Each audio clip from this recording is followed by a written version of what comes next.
Welcome everybody to the Chess Lab. This is round 3 of the tournament I'm playing at the Chess Club. It's a tournament that we play over the course of the first 6 months of the year or something. It's 7 rounds, you play 1 round every 2 weeks, but sometimes it gets delayed. To kind of give everyone the option to make it with live schedule and all that. So it's not like a super serious tournament, but still 15 minutes plus 20 seconds of increment, so it's a relatively slow game, and you know, the competition is not exactly the easiest. So okay, so far I won both rounds. With you know, the games were a little bit crazy, especially in the end game, but you can see the previous 2 analyses for that. This is round 3. Now, fun fact, again, we play the tournament over the span of 2 weeks per round, so that people can kind of decide when to play. So, for example, if you're not available for 1 week, you can decide to play the next. This week, the past week that just happened, we did the first week of the 3rd round, and the only people that played the 3rd round so far, it has been me and my opponent. So far there's just 1 game of the 3rd round, and it's our game. All the other people have yet to play. But enough of that. Hopefully everything is working fine, because for some reason Lichess and my recording software and also the audio recording software are all doing their own thing. So anyways, I decided to open with knight to f3. Why that's the case? Well, I usually open with e4. However, me and my opponent, of course this is a club tournament, so we have played each other quite a bit. And he plays c6 the Caro-Kann. Now, I already played e4 c6, both in the first round from the white perspective and also in the second round from the black perspective. So I didn't really want to go for 3 Caro-Kanns. Also, here on round 1 with white, I played d3, and I didn't want to exactly repeat that. However, after d4, there are some problems. My opponent would have most likely played d5. This move is not forced, but we can assume that what would have happened. And here my move is f3, which has surprise value and is not entirely ridiculous, especially if you know what to do afterwards. And my opponent knows exactly that I play this, so he can either avoid it by playing something else entirely, perhaps not even the Caro-Kann, and then of course who knows what he plays. But even if he enters here, I actually studied a bit of the fantasy before this game, because of course I was preparing, and it turns out that my love for the Caro-Kann fantasy is kind of slowing down, since after studying it quite a bit, I realized it's just a mess. It's a bunch of engine lines, and that's pretty much it.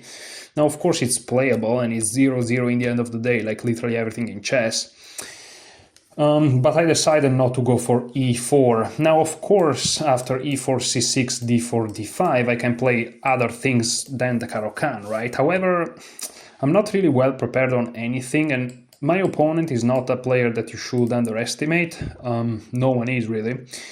And let's say that I play, I don't know, the advanced.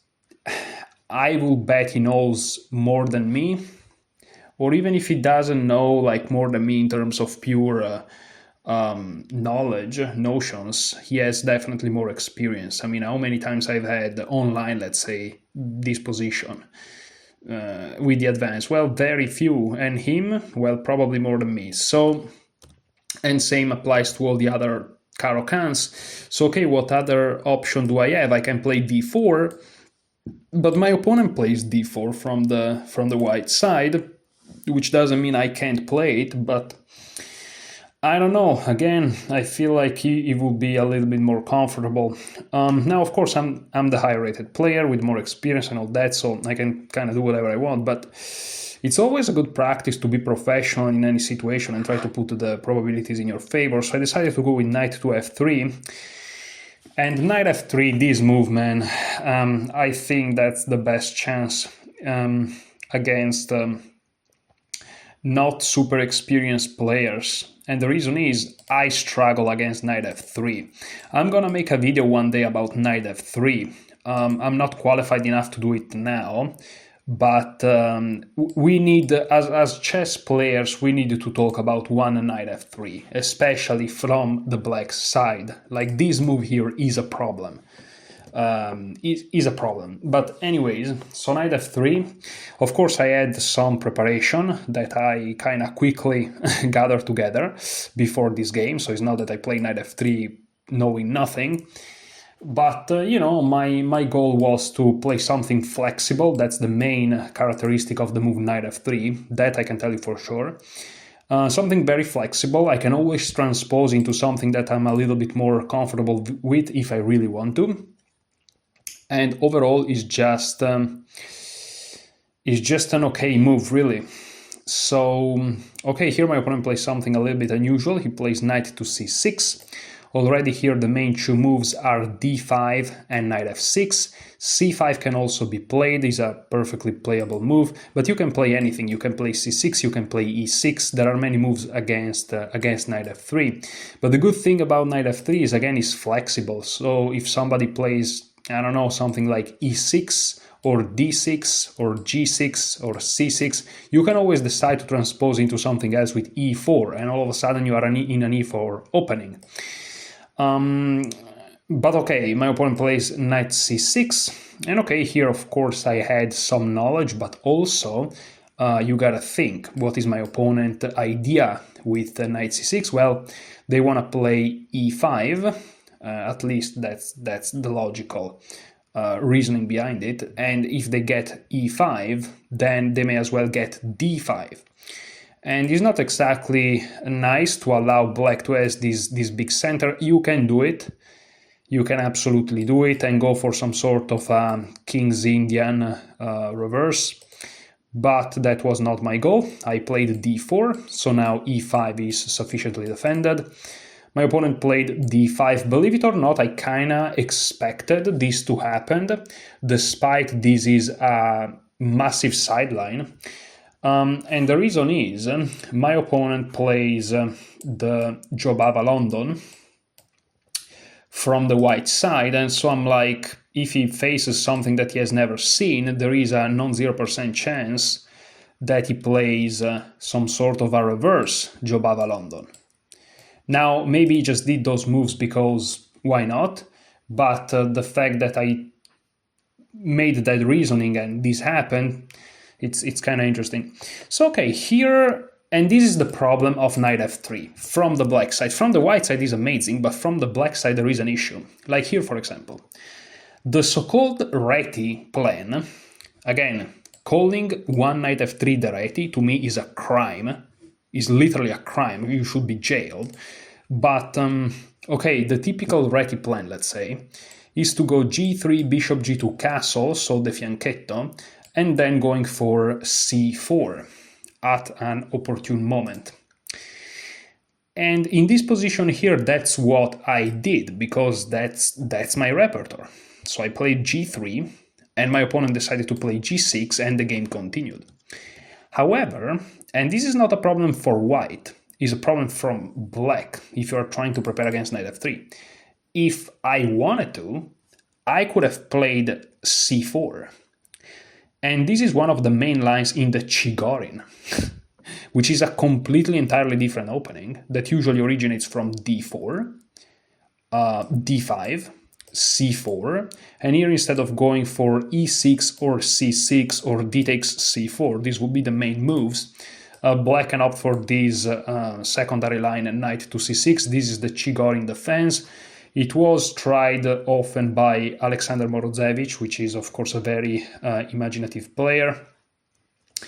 And yeah, but this is an entirely different thing. And here, of course, if you play knight f3, well, we transpose to the game, except the pawn is still on c2 and is white to move, right? So if I played c4 in the game, we will transpose to this position. Instead, in the game, the pawn is still here, and I decided to play g3.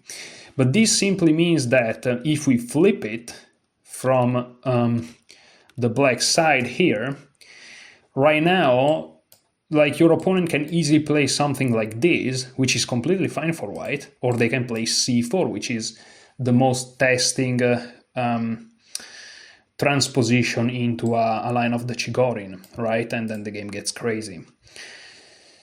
So from the black side is pretty difficult. Like, already this implant here, I don't think that's a good repertoire choice from the black side, simply because, yes, if you know that all of your opponents are gonna do this, that's fine, but you don't know that. They may play this, which will be some sort of a righty approach, and then they may just castle and never play c4, or they may play c4, and you may transpose in some sort of a Catalan with your knight on c6, which is perhaps not ideal, or Queen's Gambit declined with your knight on c6, which again is not ideal. I mean, this position is just ludicrous. And these are problems that I'm talking about because I faced them with black so many times. Now, I never did this specifically, but I had problems even in other lines. But anyways, I played g3, and here it's funny because one of Engine's favorite moves is in fact bishop f5. But perhaps, I checked with engines that are perhaps not the most powerful. But okay, here my opponent plays g6, with the idea that, since he has the knight on c6 that is targeting d4, it makes sense to open up the bishop too. That's a reasonable way of thinking. And here again, I'm looking at the engine suggesting c4, but it's not in my interest. I play bishop g2. Bishop g7, castle, and here an interesting move, knight to h6. Again, the engine is not a particularly big fan of that. Again, c4, trying to take, and then winning a tempo on this queen. That would be typical Chigorin plan, but again, it was completely out of my interest to do that. Yeah, a move like knight f6 would have just kept equality.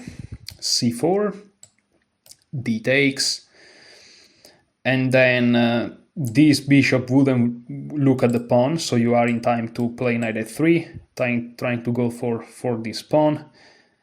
And then a5, I'm looking at the engine here, knight takes c4, a4, bishop to f4, and the game would have continued. Okay, knight h6, and what's the idea behind knight h6? Well, that's an interesting idea. The idea is to go to f5 in order to put a lot of pressure over to this d4 pawn.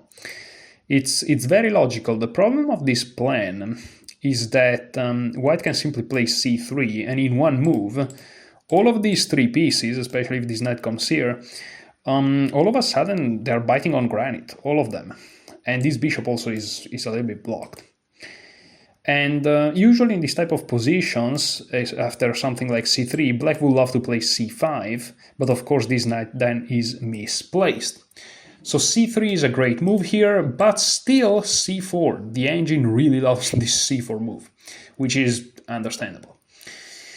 Because after something like knight f5, you are in time to take, and after they take back knight c3, the queen is hit, but the queen cannot capture the pawn because it's defended by the knight, so the queen will have to lose a tempo moving, and then you can do pretty much whatever you want to do. But anyways, here instead I started to think and I started to calculate, and I decided to play this move b3. The reason why I decided to play the move b3 is because of two main reasons. The first reason is a plan that my opponent may have is to play the move e5. It may not even be that great of an idea, but again, when your opponent has an idea, in general, if you can just shut it down, even psychologically, I think that's a good thing to do. So the move b3, of course, with the idea of playing bishop b2, will work in that direction, controlling more the e5 square. Now, another reason why I wanted to play b3 is because in the repertoire that I very quickly decided to build for the occasion, the idea is you play knight f3, you play g3, you play bishop g2, you play c4, or at least you play something that take some stakes in the center. You don't do it blindly. In this case here, I played d4 rather than c4 because of all the reasons mentioned so far. But then eventually you will play b3 and bishop to b2. So you will have this some sort of, let's do it in blue, double fianchetto. Okay? And again, during the game, I was aware that perhaps b3 wasn't the absolutely most precise move, but I still wanted to play it to be coherent. So again, it's not that I'm just, putting my head under the sand and just playing random moves just because they're part of the system, on quotes. Of course, there are no such thing as systems. I'm playing b3 after careful consideration, and I'm deciding not to play c4 after careful consideration. The considerations mainly are b3 is playable because I checked it tactically and I realized it was playable, and I was aware that maybe it's not the absolute best move. And in fact, probably c4 is the most optimal move, but b3 again is fine. It's completely fine. And here's something interesting happens. Here, according to the engine, knight to f5 is best, after which, I have many options. I can decide what to do. I can play bishop to b2, but I can also, if I calculate that maybe I don't like bishop b2, I may just play c3 anyways. And yes, this b3, c3 is perhaps not ideal, but again, after c3, all of these three pieces will be basically dead. So for example, let's look at it. In the game, my opponent tried to completely open up the position with e5. This is not optimal because the king is still in the center, but let's say knight f5. Again, c3, I'm checking the Lichess engine here at a low depth, so take this analysis with a grain of salt, but c3 seems to be the best move. However, the second best move is indeed bishop to b2, which keeps the position equal. So, that's a perfectly reasonable game. There is the tactics, knight c takes d4, and after knight takes d4, c5, which pins the knight. I saw this type of tactic during the game. That's why I'm like, okay, I'm gonna play b3, and if he goes knight f5, if he really goes for it, I'm gonna either consider bishop to b2 or c3 or even e3. Why not? So I played b3 to go bishop b2, but I was aware that wasn't necessarily the end final destination. Okay, but my opponent played e5. And okay, e5 is a very interesting move, and it turns out that here I actually made the only not optimal move of the game. So it turns out that, according to the Lichess analysis, I played basically a perfect game. Not that I played all the best moves of the engine, but I played always moves that were not blunders or mistakes or inaccuracies, except for this move. And it's funny because in this position here, I analyzed the game after with my opponent, and we both thought that what I played was the best reply. And then I also analyzed the game with a candidate master, a friend of mine there at the chess club. And even with him, we concluded that what I played was the best move. Now it turns out that what I played is the move bishop takes h6. And the move bishop takes h6 tries to deflect the bishop, and then I will win a pawn because there are not enough defenders. And that's what I did. Bishop takes, which is an inaccuracy. Bishop takes, and here I played the knight takes e5. It doesn't really matter what you play. It seems like knight takes e5 to this low depth engine is best, but d takes e5 is also not bad. But it turns out that here e5 is a pretty serious. It says that it's an inaccuracy, but we can even call it a mistake. It's plus 1.2 at this low depth. But the best move is d takes e5. And I didn't like this because I felt like my diagonal was a little bit too weak. And by taking bishop takes h6, this is what I did in the game, I'm not only deflecting the bishop from the control of these central squares, but also from the whole diagonal, which is quite important to do. And here, I don't know, I thought that wasn't good for me for some reasons. For example, after knight takes e5, I thought that this was just good for my opponent, because of course if I take here, there is knight takes with check, and then they can take the rook in the corner. But I'm looking with the engine right now, I can actually play knight takes e5, and after bishop takes e5,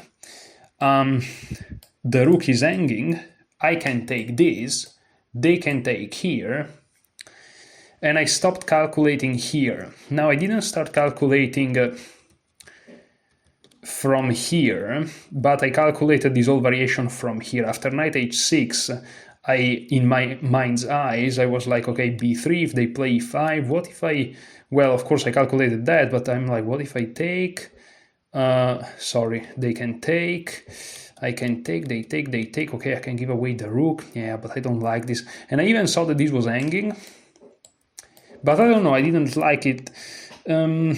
Turns out that the engine is giving c3. c4 is also a great move, but it would be plus 0.6, instead c3 is plus 1.3.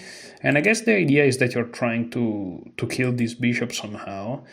And I'm now noticing that the bishop can't really escape to a3, so the bishop may actually be lost. Here the best move is f6, which I guess has the idea to trap this bishop too, perhaps, maybe, I'm not sure. And the variations just gets crazy. Rook g8 also, to prevent these, and also threatening g5 perhaps. If you play something like c3, to just defend here, there is queen c1. And this of course controls the b2 square, and also keep defending c3, so the knight is about to move and the bishop is trapped. And yeah, the engine is giving queen f6 as the best move. If you move the knight, this falls. But now you can just play e4, and you play on the fact that this king is still in the center, can't quite castle. The queen also is controlling g5, so moves like g5 don't work anymore. And after something like d takes c4, bishop g5, and I mean, you can see and you can tell that the queen has to stay on the diagonal, otherwise this just traps the bishop. You can tell that that black is in trouble, big trouble. There are perhaps some slightly better moves for black, but okay, instead what I decided to do was to go for what I was looking. Now I talked about the fact that in my previous videos that sometimes I should go deeper into the lines. So perhaps after d takes, knight takes, bishop takes, bishop takes, bishop takes, I should have stopped in this position and asked myself, are there some forcing moves that are left? And in my mind I was like, no, there aren't. I'm not gonna lie, I'm not gonna culpabilize myself too much for not going further with c3 here. Because c3, yes, it has the threat of trapping this bishop. You kind of have to see that this maneuver is never possible because of this knight. But also c3, you are not threatening it immediately because they can just take. It's just c3 is difficult. It's like you are threatening to trap the piece in multiple moves. And it's very complex. You have to make sure that something like this doesn't work, and it's not that easy. Again, queen f6 is strong, but it's quite tough. It's quite tough, and I mean you are down an exchange at the moment, so yeah, the black king is still in the center and can't castle. So I guess that maybe I should have spent more time trying to evaluate this position. But I mean, without c3 is not super simple. For example, let me check what happens if bishop takes d5. This is minus 0.7, for example. So you gotta be really careful in these things. So yeah, I'm not culpabilizing myself from stopping. Here, I actually think that, yes, the engine is giving plus 1.3, that would have been optimal for white, but I think that as right now, the fact that I stopped here, it's kind of okay. Because in the end of the day, I decided to go, if we go back from the beginning, I decided to go for a move that I felt comfortable with, and the engine, yes, it gives it an inaccuracy, because instead of being an advantage of plus 1.2, is an advantage of plus 0.6. But plus 0.6 is still better than the starting position, so I am gaining something more out of the opening. So the opening is still going in my direction. It's just that, again, the engine gives it as inaccuracy, because playing in the center and taking the pawn with d takes e5 would have been even more optimal. But again, I think that that's a good practical decision, so I'm not gonna penalize myself too much for this. Also to notice, after d takes c5, the best move according to the engine is actually knight to g4, which, needless to say, adds a lot of complexity. The reason why this is completely fine for white is because, for example, even a move like knight c3, which is not defended, right, is plus 0.6, which is something that, wow. But also there is bishop g5, which is very, very concrete. The queen is heated. Of course, if you play f6, then the whole point of gaining back the pawn goes out of the window. So here queen to d7. F6 will be the second best move, by the way. That's how bad the position is. But queen d7 is main move. And here again, knight to c3. The point is that you're hitting this pawn. And it's not, I'm gonna be honest, it's not super clear to me. Even now. Like, what about this move? Trying to take here, and then this knight hangs. Well, it turns out you take. And on knight takes, yes, you can just take here, which makes sense, because now knight here, okay, you can give away now 2 pieces for the rook. That I can tell that can win, is winning for white. And what about bishop takes instead? Well, here again, you just go for the exchange. Knight takes. This is very nice. Of course, the best move here is to castle, by the way. But if black takes, this is plus 9. Wow. Queen takes a1, hits the rook. Knight f6 is a fork. And the king is still in the center. The queen is exposed. This development, it's unbelievable. Like, this bishop is blocked. This knight is not ideal, because you would rather have it here than blocking the pawn. These rooks struggle to go out, and these pieces are all stuck. This is really, really, like, awful. Castle is impossible.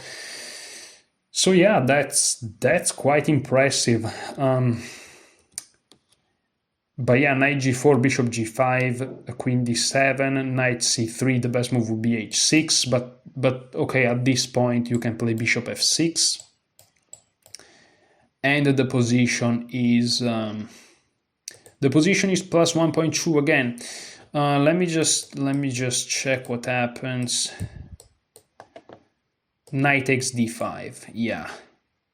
Not caring a bit in the world. And what if takes? Well, again, if takes, you take, hitting the rook and hitting this square.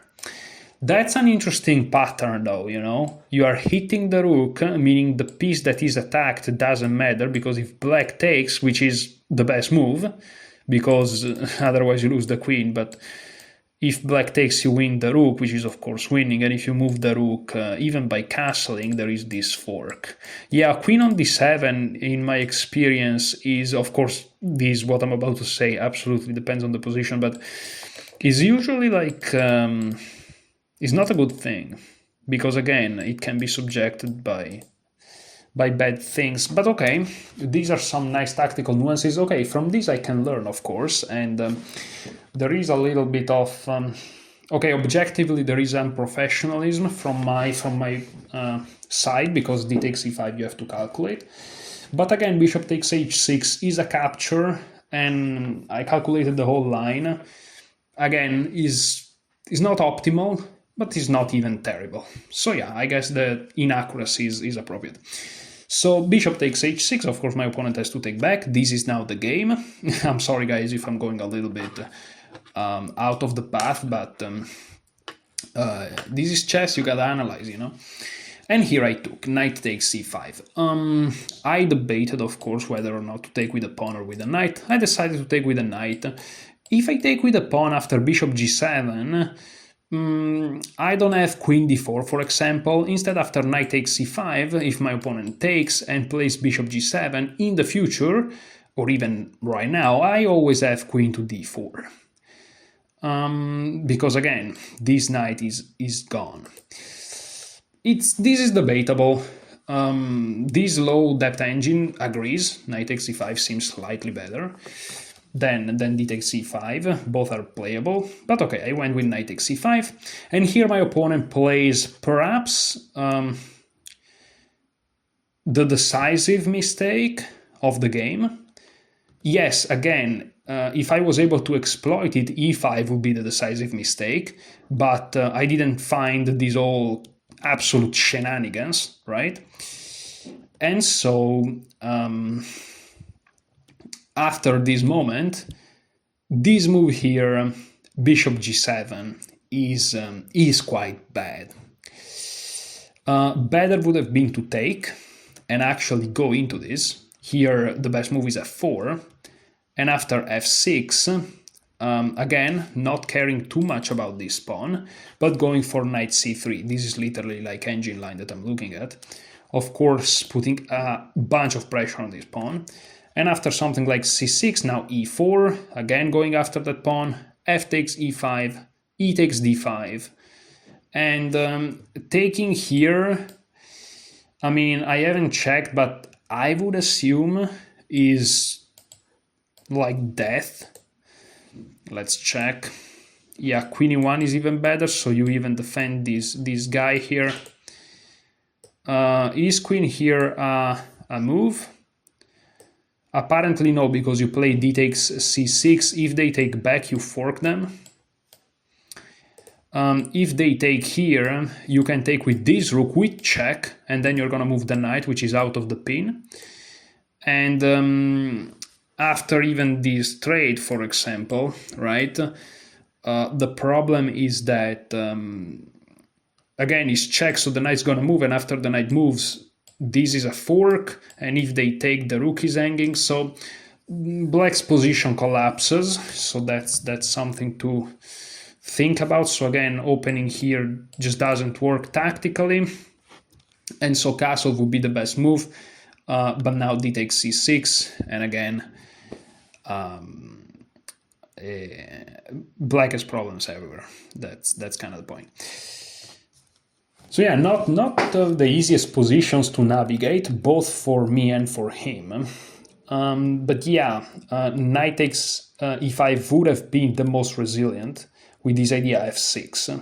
You really needed to go for this central counterplay. It was absolutely essential. Of course, this is super inhuman to do because you're opening up the position with my heavy pieces on your king, which just looks insane, not to mention this pawn is there hanging.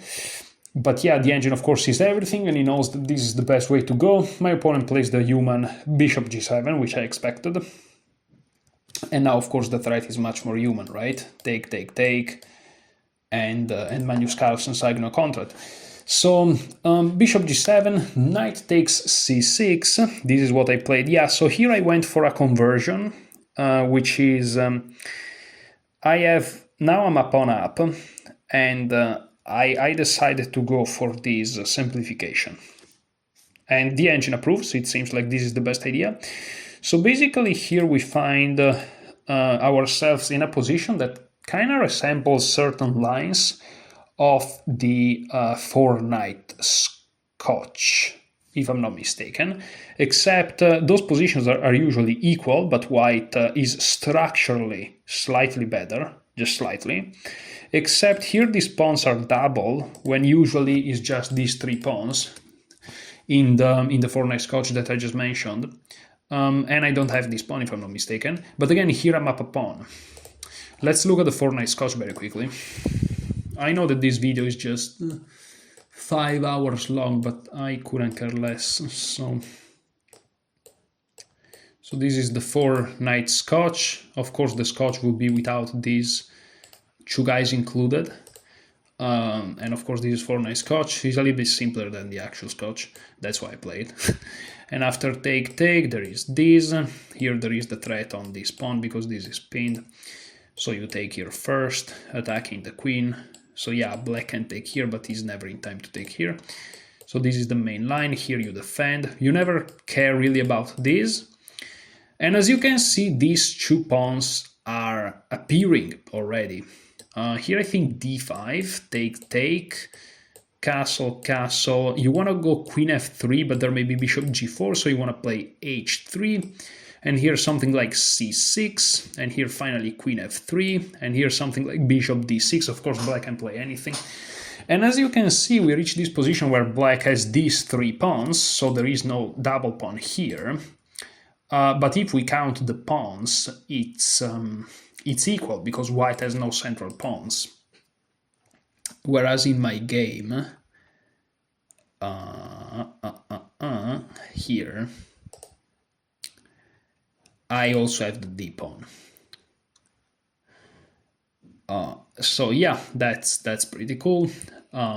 So yeah, here I'm up a pawn, and my opponent has these kind of weaknesses. Again, in the 4-knight Scotch, because material is equal, is a dead equal position. But here, again, I'm up a pawn, and yeah, and it's like plus 1 point something. So yeah, the pawn counts. So now is my turn to move. This is the game. There is some pressure here, which I don't like. And here, what is my plan? Well, my plan is very simple. c3, b4, a3, knight d2, knight b3, knight c5, consolidate the position, block everything. And once this is done, I'll figure out a way to try to attack those pawns. And that's pretty much what I'm trying to accomplish. So I play c3. My opponent decided to castle. And here I play knight to d2. Here the best move, which I saw it. I'm happy of this game because I was always in control, except for a moment that I did something very stupid and embarrassing, and it has nothing to do with the moves. I mean, it does, but it doesn't at the same time. You'll see what I mean. But yeah, I just took very good decisions, and I just made my advantage bigger and bigger and bigger. So here my opponent can play c5, counting on the fact that if I take, this falls. However, here I can always go knight f3, which defends this pawn a number of times. And if my opponent takes, I can just take back. I have a beautiful center, and now this pawn is backward. I can start to target it. And yes, my opponent has the bishop pair, but again, the bishop pair is not something that you should religiously follow, like it's some sort of deity. Because if you're down a pawn and the position is relatively closed, the bishop pair can't do too much. Okay, but my opponent prefers to play a developing move, however, this is quite slow. And again, I mean, bishop b7 is not terrible strategically because you want to play c5 and open it up eventually. The problem is that in this specific position is quite bad because tactically you can just shut down the position now with b4. And now you're not in time to play c5 because, of course, I'm not taking like this, but I'm taking like this. And I move in yet another pawn, your bishop stays dead, and I just have an awesome position.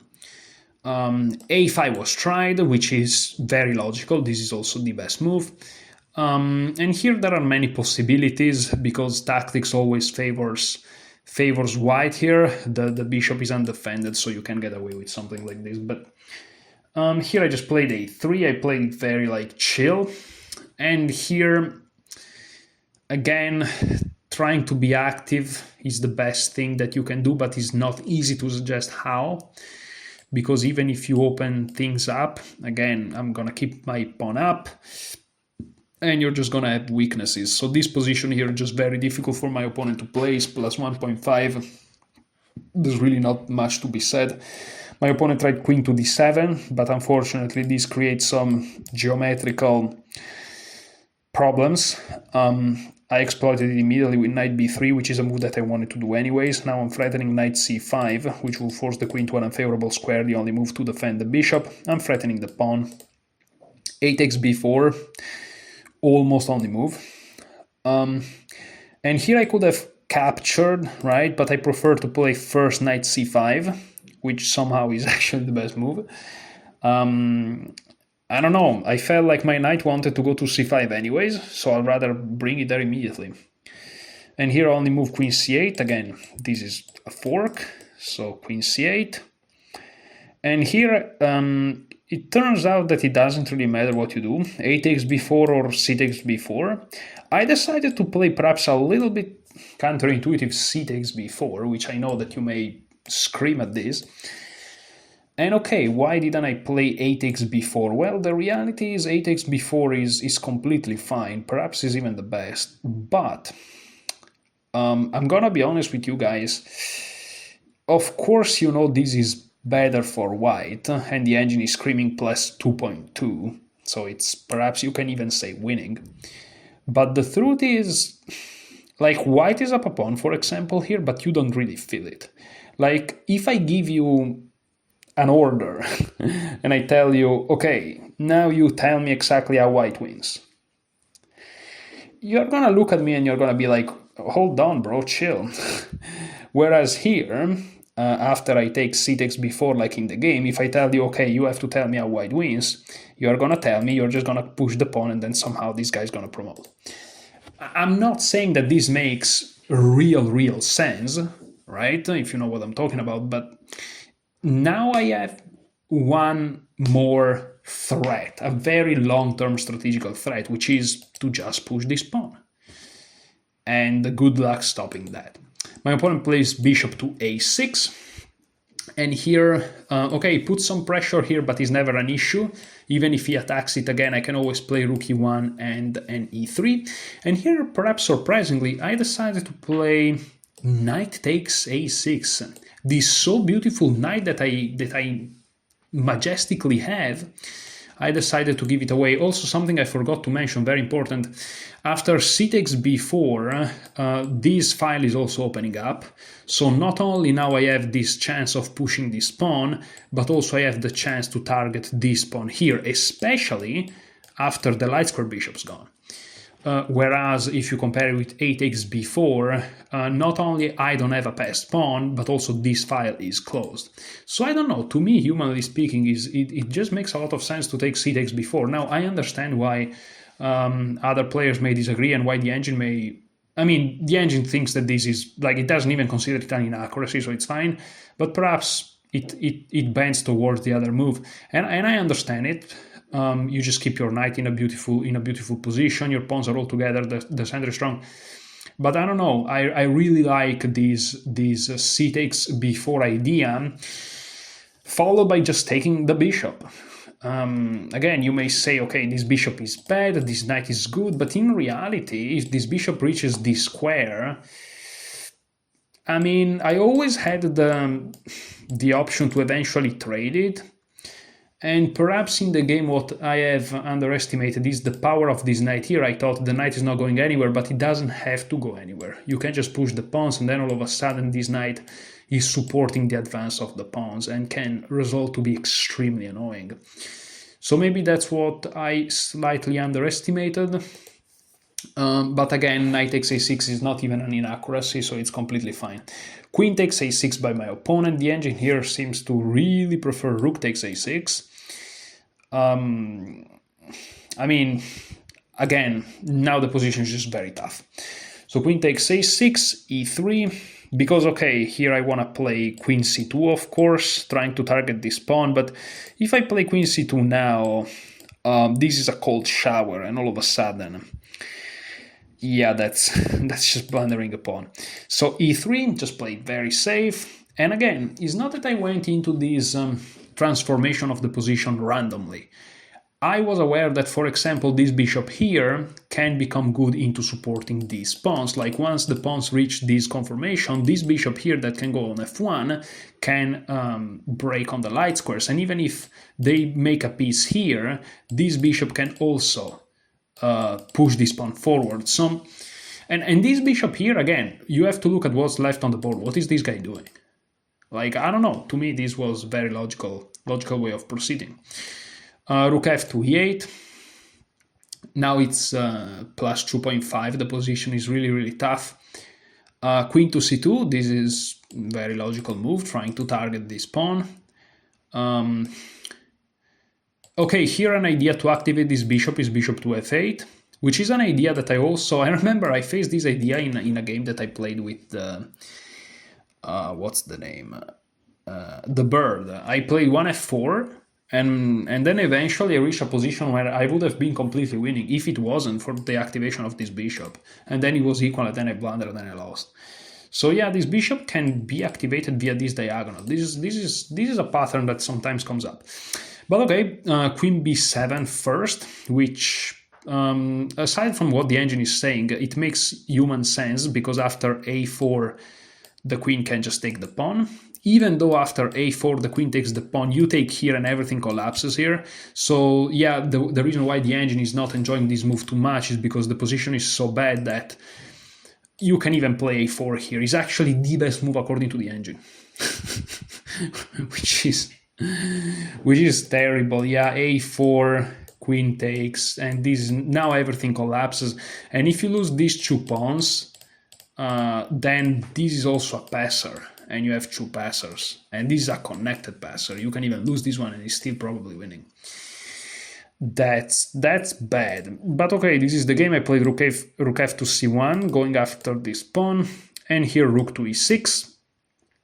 I played queen c3, and here an amazing moment happens. So here f5 happens. The engine really dislikes this move. The engine thinks that, again, you have to try to activate the bishop like that, because now a4 is actually not playable, because these two moves will actually win the pawn since this is defended. So yeah, bishop f8 was imperative to be played. And here white can't do anything and still keeps the advantage, but this would have been more resilient. f5 simply creates more weaknesses. And here I kind of started to get really excited. Now I ended up playing a4, which is one of the best moves, and this is plus 3.7 now, it's basically plus 4. So yeah, I just pushed the pawn. Remember my idea of having this passed pawn? That's what I did, that's great, the engine loves it. However, I was tempted here to play a fantastic move. Now this move that I'm about to show you is a terrible move, is a blunder, because it gives away the advantage and it equalizes the game. However, humanly speaking, it's a great idea to just notice it. And the fact that I didn't play it, since it's the right decision to not play it, that's the best thing that happened. I saw it, which is great, and then I didn't play it, which is the right decision. So yeah, I'm happy. But okay, the move is queen takes c6, sacrificing the queen, or something, right? It's pretty cool. It's pretty cool. Of course, if they take with the queen, you take. And for the moment, black, it seems like, is up the rook. But after this check, which is all thanks to f5, you're done. Even if the king was here, meaning you can play rook e6, and if you take, you are up a bishop. If the king was here, still, this will still be lost.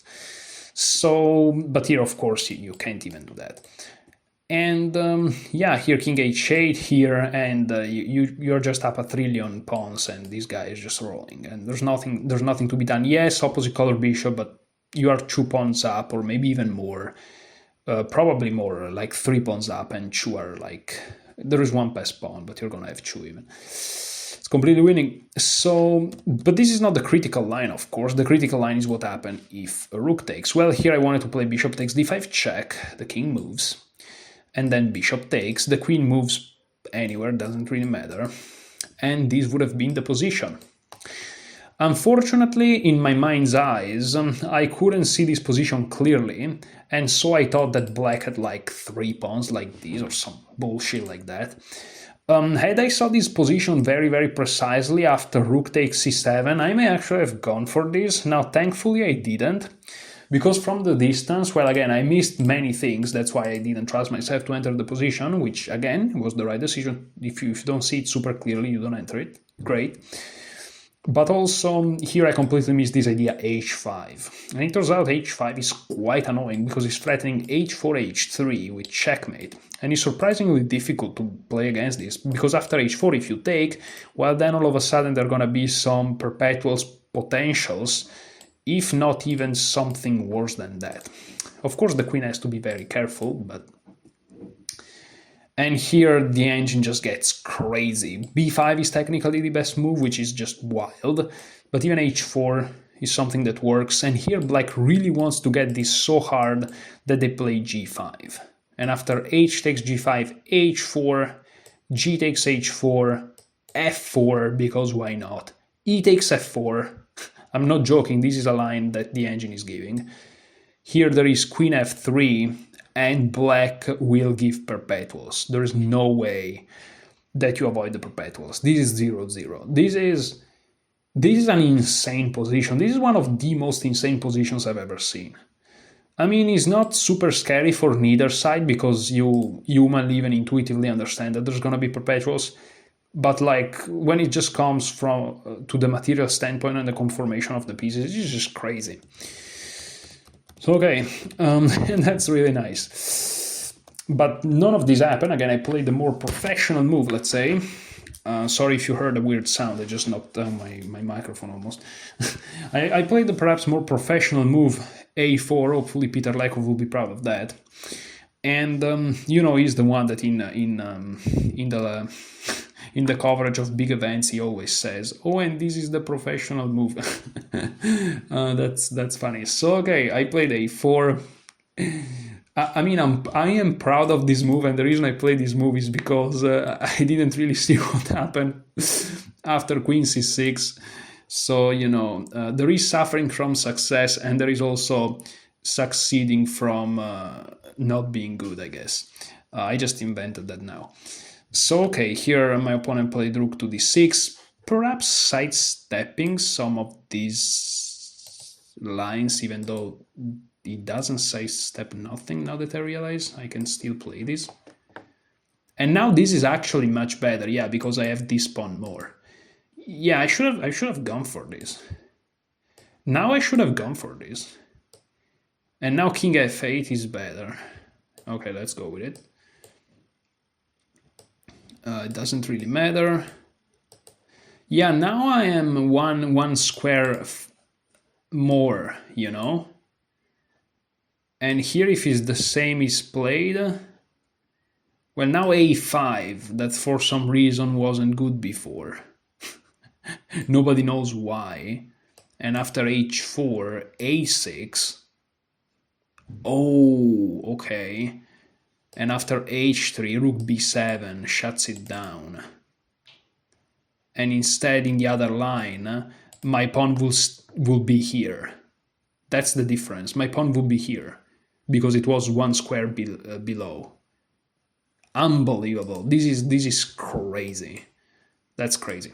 But anyways, a5. After rook d6, I played a5.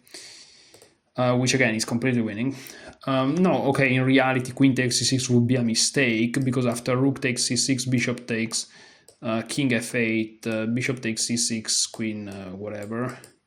Here after rook takes c7, the best move would be f4 this time.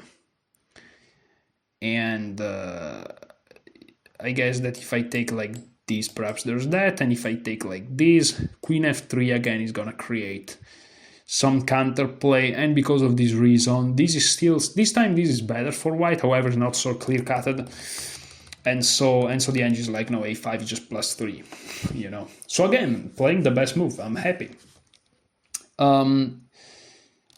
Technically, rook cb1 will be the best move for some unknown reason, but I just pushed the passed pawn, you know, keeping it relatively simple. And here, queen to b5. Again, the engine thinks this is an inaccuracy, but again, the position is already lost, so humanly speaking, it doesn't really matter.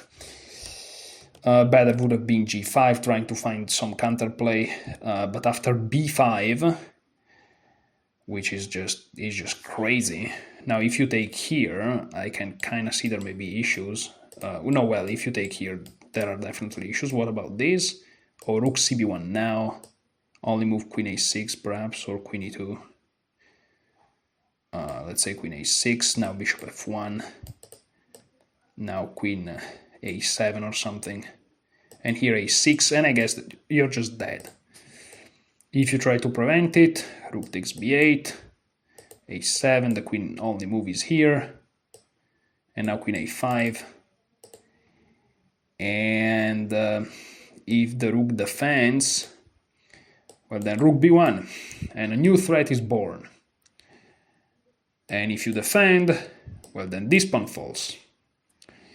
And this is the threat now. Okay, and this is plus 11, so let's go back. So queen b5, and now I played bishop f1. So here's something. So here I wanted to play queen c5, right? Which is a great move, is plus 4. Here's something very embarrassing happened.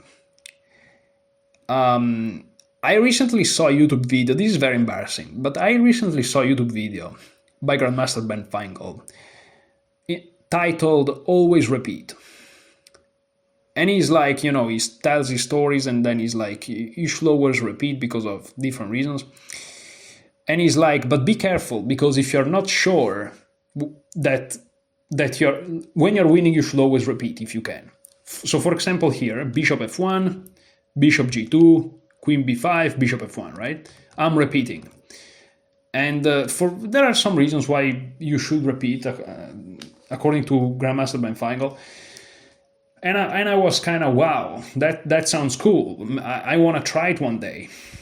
And the same day or the next day, I played this game, and this position occurred. He played queen b5, I played bishop f1, he went back, and bishop g2, and he went back. So this is repeating the position. And he was like, however, if you're repeating the position and then you want to repeat again, but you are not sure whether or not this is the third time you repeat, because then your opponent can claim the draw, don't repeat. And here I wasn't sure, but I thought, no, this must be the second time.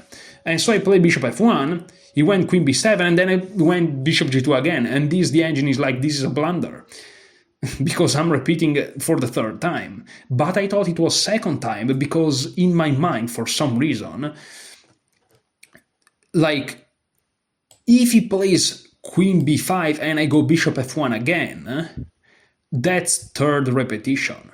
Because in my mind, if you have a position, now I understand that this is stupid, but I'm telling you this is embarrassing, but if you have a position and then is the same, and then you create another, in my mind, you have to create these things 3 times, 1, 2, 3. So you basically have to play, your opponent plays a move, you play a move, and then your opponent plays a move, you play a move, and this has to happen 3 times.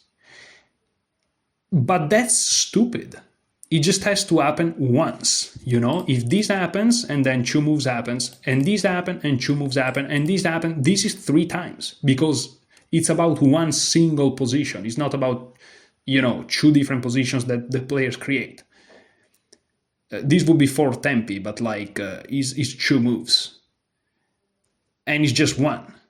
And this is obvious now that I realized it, but for some reason it wasn't obvious to me. And so my opponent looked at me weird, and we actually talked about it, because again, we were the only one in the room, because everyone else was in the other room playing random blitz, since there were some players, but nobody was the right pairings.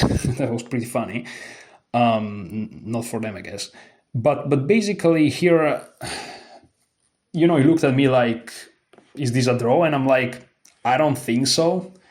If you play queen b5 and I go bishop f1 again.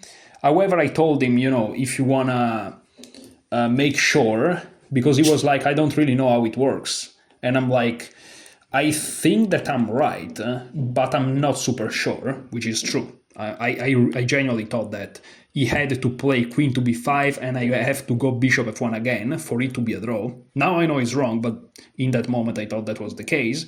But since I wasn't really 100% sure, I was like, if you want to go and ask, if you want to go and call them, I'm talking about the other players in the other room, to have an arbiter, go ahead, no problems. And I told him 2 times, and he was like, no problem, just keep going. And so, we were chill about it. But now that I put it into the engine and I saw the double question mark, I realized that I'm just a little bit of a retard, because after what is 8 years that I play chess, I just learned that. And I kind of feel bad for my opponent, but I mean, it's not that I tried to pretend that oh no, I'm right for sure. No, I told him I'm actually not super sure if you want to call somebody, and he said no. And so I guess we both kind of missed this thing, right? But yeah, that's kind of embarrassing for me, because this is something that I should know. But okay, the position is +4, so it's not too bad, I guess. But yeah, my opponent then played queen b5, and here I didn't repeat with bishop f1, which you don't have to reach bishop f1. It was already a repetition. I just believed it wasn't the case. And now I play queen c5, which I could have played like for 3 moves before. I'm embarrassed, okay? I'm embarrassed. Yeah, let's move on. So he captured. There are not many other alternatives here. Queen e2 is a possibility. So let's say queen e2.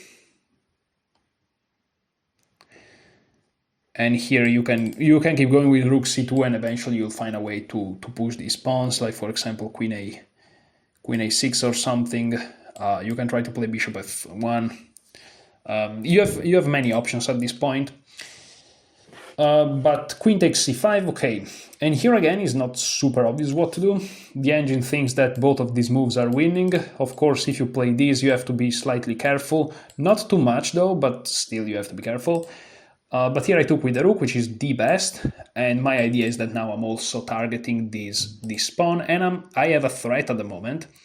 If he plays something like g5, going for this f4 idea, I can play rook takes c6, kind of going back to similar tactics already seen, and this of course is completely winning.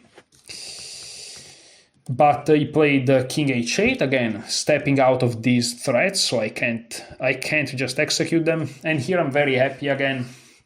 Here I start to have, how much time do I have here? Move 29. Here I have 8 minutes, so yeah, my time management wasn't that bad. And I'm happy because I found what in my opinion is the best human move. The engine is basically saying that rook ac1 is absolute best, and then there is very close after b5. But I played b5, which I think that in human terms is just decisive. Because here, yeah, this is just decisive, because this pawn is now under attack. And the problem is, it's not just about the pawn, is that once I take it, I'm also gonna take this. And this is the real deal. Like, both of these pawns will fall. So what can you do? Well, out of, it's not desperation, it's even the best move, but you can do nothing else basically. You have to take, because of course you can't defend, because yeah. So the only thing you can do is c takes b5. But this was a deflection. The move b5 was a deflection. Here I'm not taking this pawn, but I'm taking this pawn here, which attacks the rook, and only after I'm gonna take on b5. And c6 never works, because I can just take, and life is good. So he tried rook a to a6, because at least this stops the pawn. Going here doesn't really work, because I just push. And that's just over. It's just over, because this is coming, and this is now controlled. So you really have to go in front of the pawn. Here there is bishop b7, which is possible, which I saw it, and after the rook moves, you basically shut everything down and you're just winning. But I decided to play rook takes b5, which is basically almost equally good according to the engine. It's always +5. And here it seems like there is this c6 forking, but actually that's not true. For example, c6, check. And actually here you are weirdly almost mated, you have to give up the bishop. And now two guys here are under attack, but you can get out in many ways. You can check here and then move the bishop. You can even move the bishop immediately, because after this you just take here, but of course the most precise would be something like this. And you're just completely winning. So c6 doesn't work. My opponent tried bishop takes d4, because he was like, okay, after he takes back, which I did, I'm gonna play c6, and now the check, I don't lose the bishop, but it's check. And unfortunately, he realized it as soon as he played it. And okay, he takes d4. He still did it. He knew he was lost, but okay, you just play some moves. And here I checked, and then I get out of the way. Not only getting out of the way, I'm also hitting the rook, which is the blockade of the pawn, so this is completely winning. Rook a7, and now a6. The idea is that after rook takes d4, which I played, that my opponent played, I played rook b7 check. That's my idea. And after rook takes b7, a takes b7, he can't take my bishop because I promote. And so after rook to d8, I played rook a8, and he resigned here because there's nothing more to be done. Of course, if you take, I promote. Not like that. I promote, and if you don't take, I'm gonna take, and if you move the rook away, I'm gonna promote. And if you check, and I move, or I interpose the bishop, it doesn't really matter, and you go behind the pawn, I'm still gonna promote, and in the end, I'm gonna be a rook and a bishop against the king, completely winning, and this is how the game ends. And so now I'm 3 out of 3, and everyone else has still to play the round. So I'm gonna be waiting for 1 or even 2 weeks. Well, no, for sure 2 weeks before playing the next round, maybe even 3, because they are talking about delaying it even more, because for some reason a lot of people are very busy lately. There is also another tournament not related to this one, and some people are participating in that, so they can't be present to the round. So maybe it's gonna be 2 weeks, maybe even 3. Yeah, very embarrassed by this repetition thing. But yeah, I learned my lesson, and now I know how it works. I'm super lucky that I learned the lesson without, like, defecting my points, because, in the end, my opponent didn't call it, and so I just won. But yeah, it's still very, very embarrassing. But yeah, you learn things every day, I guess. Okay, thank you so much for watching. Enjoy your chess.